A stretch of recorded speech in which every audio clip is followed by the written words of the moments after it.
déjà, ce qu'on observe et qui est assez fort, c'est la satisfaction des cadres vis-à-vis de leur situation d'entreprise. Ils sont 86% à se déclarer satisfaits et c'est plus 6 points par rapport à l'avant-Covid. Donc on retrouve des niveaux de satisfaction élevés. Un autre élément qui est important pour les cadres, c'est le télétravail. Ils sont plus de 90% à souhaiter continuer à faire du télétravail. On observe un écart sur ce sujet-là quant aux prévisions des RH sur ce point-là. En effet, ils sont près de 50% à mettre en place une politique de télétravail. Là où on observe également un écart, c'est concernant les salaires. 95% des cadres aspirent à une augmentation de salaire au titre de l'année 2022 à hauteur de 4%, ce qui n'est même pas au niveau de l'inflation estimée. Et là, pareil, un écart se creuse par rapport à ce que prévoient les entreprises, parce qu'elles prévoient 60% d'entre elles d'augmenter les cadres à une hauteur bien inférieure, puisqu'elle est estimée à 1,4%.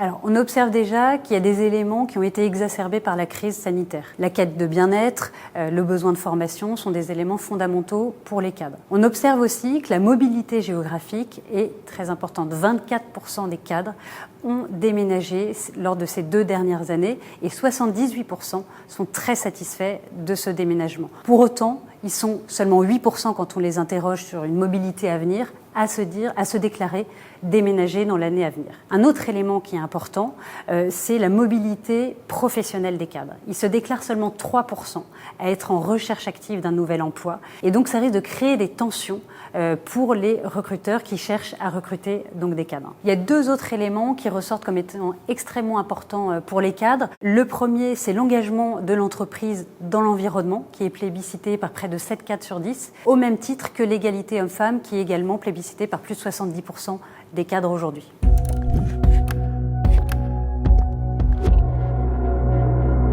Alors les cadres, ils attendent des élections présidentielles, des éléments qui sont tout à fait similaires à ce qu'ils attendent des entreprises. On va retrouver des aides pour l'environnement dans les sociétés qui sont engagées dans l'environnement, en premier item. On va retrouver aussi des éléments concernant l'égalité homme-femme.